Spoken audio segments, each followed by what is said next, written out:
Hello and welcome to Business Arena on TVP World. I'm your host, Marie Cato. Join me for the latest business headlines of the day. Royal Mail, the British Postal Service, is set to change hands in a multi-billion-pound deal. Czech billionaire Daniel Kretinsky, one of the Central and Eastern European wealthiest businessmen, has been cleared to acquire the company, a move that has implications far beyond the UK.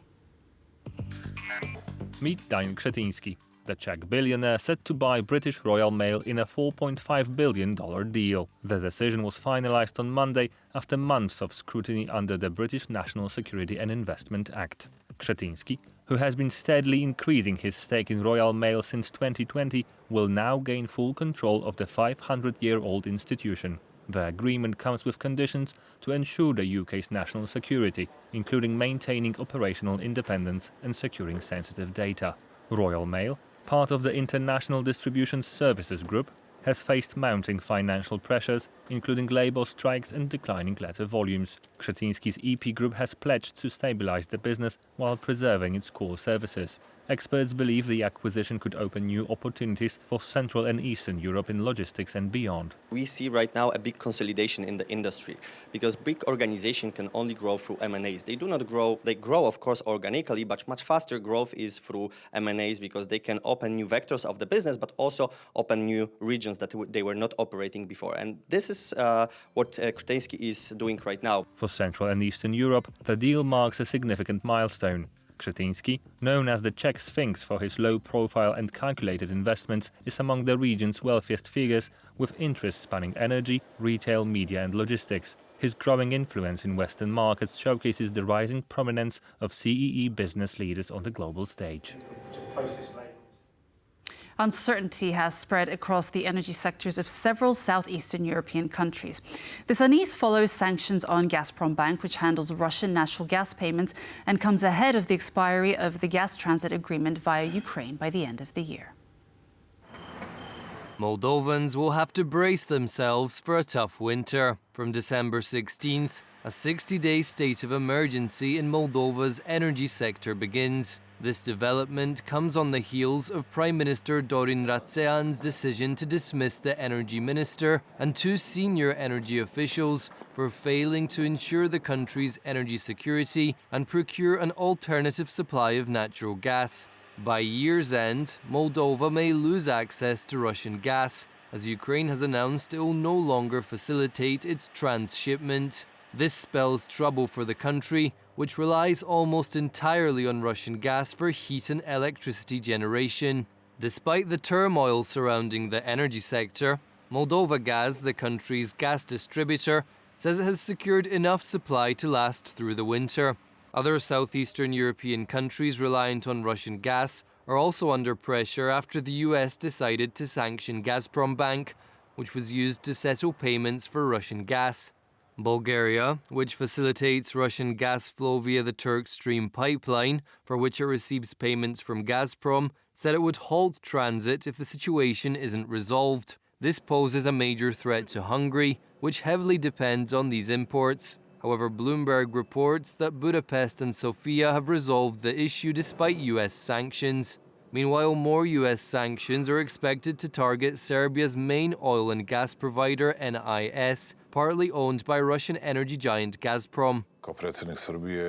We need to solve the problem. We cannot leave Serbia without oil in the middle of winter. However, at the same time, we will try to maintain our friendly relations with Russia and make sure we don't damage relations with those who impose sanctions. Vučić has said that the decision on sanctions will come on January 1st. He also claimed that the UK and EU are likely to follow suit with sanctions of their own.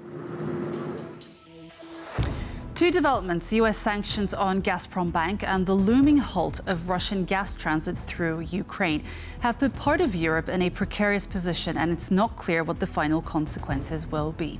To find out more about energy developments in Moldova, Hungary and Bulgaria, stay with us for The Bottom Line. The number of hacker attacks on Polish companies has increased by 1.5 times over in the past 5 years.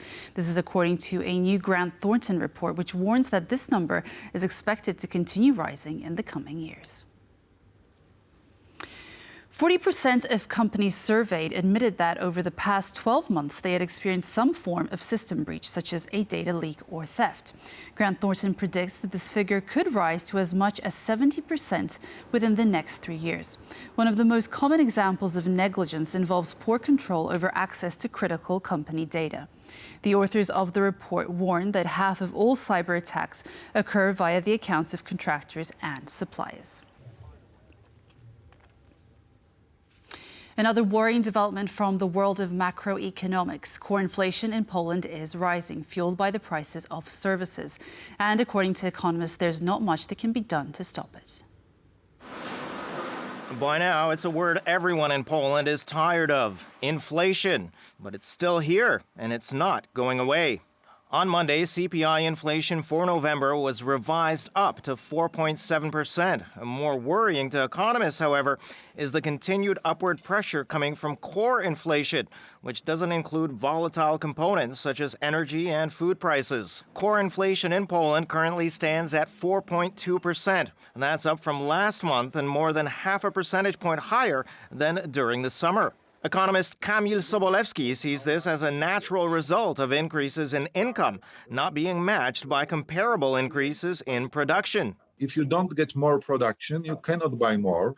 And if you try to buy more by giving people more money without increasing the amount of production in a corresponding way, the only thing you create is inflation. He also says that politics is partly to blame for these increases. In just this past year, the Polish government raised the minimum wage by 19%, which translates to 15% in real terms. That's compared to a meager 2% increase in production. The link between rising incomes and rising core inflation becomes more evident when we look at its components. The cost of services rose by 7.2% year on year compared to just 3.8% for manufactured goods. Services inflation is more connected with incomes in the local economy than goods inflation, because goods can be easily imported or exported across countries. Right now, the best way to tame upward pressures on prices is to increase production. But to boost production, Poland needs to increase investment, which has been declining considerably in recent quarters. The Polish central bank, however, must keep the price of money high, currently at 5.75% to combat inflation. The economy has found itself between a rock and a hard place. And this is exactly what we see in the Polish economy. The imbalance between fiscal and monetary policy. The economist says that fighting this imbalance would require unpopular steps like halting increases in the minimum wage. However, with presidential elections on the horizon, these decisions are rather unlikely for the time being. And that's all for our business news updates today. For more business stories, check out tvpworld.com.